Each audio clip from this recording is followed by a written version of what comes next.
मेरे पाकिस्तानियों, कल मुझसे राब्ता हुआ। मुझे कल रात कहा गया कि आपने मलाकन डिवीजन में किया तो किया, अभी आपने पूरे पाकिस्तान में अमर मार्च का ऐलान किया है तो किया है, लेकिन तुम खुद शिरकत मत करो। और अगर शिरकत करोगे, आपको पता है कि हुकूमत भी बदल चुकी है और जेल भी हो सकती है, कुछ और भी हो सकता है।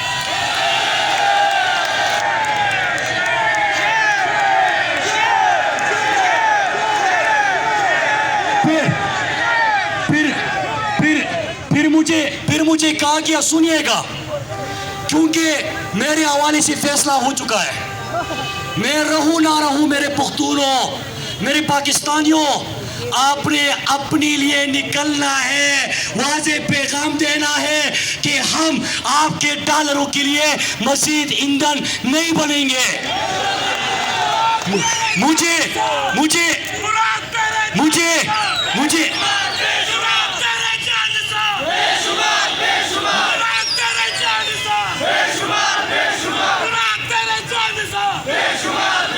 मुझे फिर कहा गया कि अगर आपने शिरकत करनी भी है तो एक काम करे, पेशावर वाले में शिरकत ना करे। ये भी कहा गया कि कोई भी नारा लगा तो वो आपके खाते में डाल के 6 महीने के लिए आपको अंदर कर देंगे।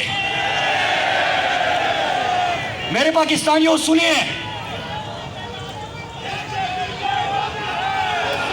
मेरे पाकिस्तानियों,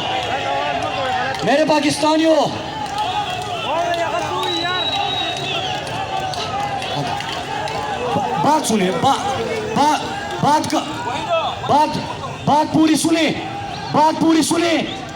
पूरी सुने, फिर उसके बाद हम नारों के ऊपर भी आएंगे। फिर कहा गया कि अगर आपने ऐलान किया है तो आप एक बहाना बनाए, कहे कि तबीयत ठीक नहीं है। मैंने कहा कि बिस्तर पे भी पड़ा हूं ना, फिर भी मैं पेशावर जाऊंगा। तो मेरे पाकिस्तानियों, तो मैं आपको ये बात क्यों बता रहा हूं कि जब हमने सवाल पूछे, सवाल यहाँ पे मैं पूछ रहा था, मुझे सरहद पार से मारने की धमकी आ गई। ओ भाई, ये तरीका समझाओ कि सवाल इससे कर रहा हूं तो वो क्यों धमकी दे रहा है, सवाल उससे कर रहा हूं तो ये क्यों धमकी दे रहा है।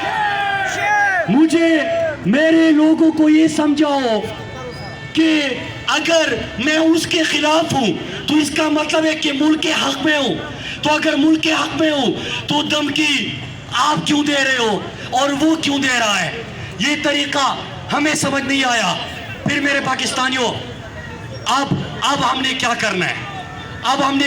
और आगे क्या होने जा रहा है। देखिए, फर्क एक है, आप लोगों ने धोखा नहीं खाना।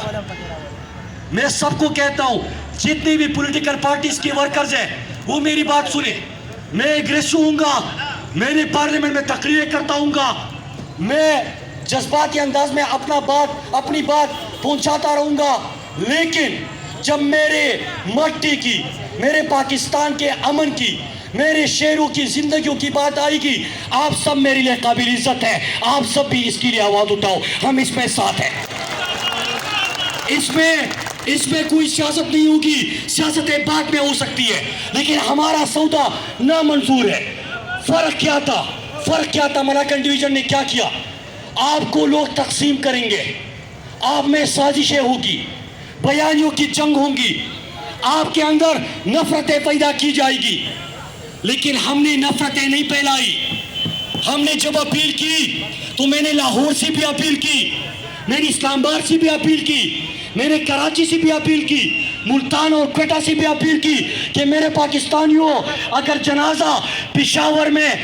धमाका होगा तो इस आग की तपिश लाहौर, कराची, मुल्तान, इस्लामाबाद और क्वेटा भी महसूस करेगा। जनाजा फिर सब क्या उठेगा। अगर 80,000 शहीद हुए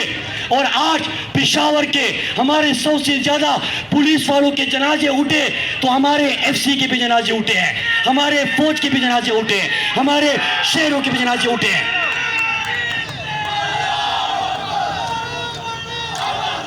Golu, golu, golu, golu, golu,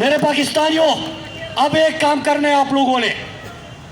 अगर सोशल मीडिया इस्तेमाल करते हैं अगर घरों से बाहर निकलते हैं तो एक पैगाम दे कि अगर किसी ने ये जब अमेरिका यहाँ से गया गेम समझो जब अमेरिका यहाँ से गया तो अमेरिका जाता कभी नहीं है ये इनका थानेदार है थानेदार वो करता क्या है कि वो अपना असर रसूख चाहता है असर रसूख के लिए अफगानिस्तान से तो भाग गए ईरान ने जगह नहीं देनी इंडिया बराबरी पे ताल्लुकात रखेगा यहाँ पे डॉलर दिखाओ जगह बहुत है तो दो और सवाल पूछे सोशल मीडिया पे पहला सवाल आपने पूछ लिया कि अफगानिस्तान में आपकी क्या बातचीत हुई थी मैं एक सवाल करता हूँ मेरे ऊपर इस पे FIR दर्ज हुआ बगावत का मैंने सवाल पूछा कि MNA में था हुकूमत मेरी थी लोगों ने मुझे मुंतखब किया तुम कौन होते हो अफगानिस्तान में मेरे मुस्तकबिल के फैसले करने वाले पहला सवाल आपका ये होगा कि लोग आप हो शहरी आप हो मट्टी आपकी घर आपका अमन आपका जिंदगियां आपकी तो ये तुम हमारे बाप लगते हो कि तुम हमारे फैसले करोगे दूसरा सवाल कि बाढ़ लग चुकी है तो ये बाढ़ से लोग आ रहे हैं जा रहे हैं पहले तो मुझे मेरे अरबों रुपए का हिसाब दो ना जो मेरे बाढ़ पे लगा था तीसरा सवाल कि क्या अमेरिका को पाकिस्तान में अड्डे दे दिए गए हैं या देने वाले हो चौथा सवाल कि क्या अमेरिका को फिर से एयर स्पेस इस्तेमाल करने की इजाज़त मिल गई है या देने जा रहे हो और पांचवा कि पहले कहते हो कि अमन है फिर हमारे खिलाफ बयानात देते हो फिर ट्वीट्स देते हो फिर प्रोपेगेंडा करते हो फिर कहते हो कि सभी इकट्ठे हो जाओ कि बात करें कि ऑपरेशन करें कि मुज़ाकिरात करें ओ भाई अमन था ऑपरेशन कहाँ से आ गया और फिर सवाल कि जब मलाकंड से हमने लोगों को वापस भेज दिया तो लकी मरवत में और बनू में लोग कहाँ से आ गए बनू CTD कंपाउंड में क्या हुआ खुरम और रज़े में क्या हो रहा है लकी मरवत में क्यों फायरिंग हो रही है इस वक्त उनका क्या कसूर है यार सोचो यार 2004 में जब वज़ीरिस्तान में ऑपरेशन हुआ आप वज़ीरिस्तान वाले से पूछो 2023 आ गया है आज तक उनके घर आबाद नहीं हुए आज तक उनकी मुकम्मल वापसी नहीं हुई कब तक बेघर रहेंगे कब तक बाहर रहेंगे कब तक चोर पुलिस का खेल चलता रहेगा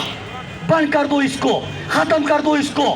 ना करो हमारे साथ जुल्म ना करो हमारे खून का सौदा तो मेरे पाकिस्तानियों आपने ये तमाम सवाल पूछते हैं और बाकी पाकिस्तान को अपील करनी है आपने उनको बताना है कि ये फैसले होने जा रहे हैं हमारा साथ दो तो क्या आप ये तहरीक चलाओगे अगर ये फैसले करते हैं आपके खून का सौदा करते हैं तो इसके खिलाफ निकलोगे खड़े रहोगे लड़ोगे इसके लिए और आप बताओगे कि डॉलरों का पूजा आपने करना है हमने नहीं करना आपने ड्रोन की इजाजत देनी है तो हमारी मट्टी पे हम इजाजत नहीं देंगे आपने किसी को आज किसी एक से मोहब्बत कल दूसरे से मोहब्बत आज इसको अंदर डालो कल उसको अंदर डालो आज ये बागी कल वो गद्दार ये सिलसिला बंद कर दो ये सिलसिला बंद ये सिलसिला मेरे पाकिस्तानियों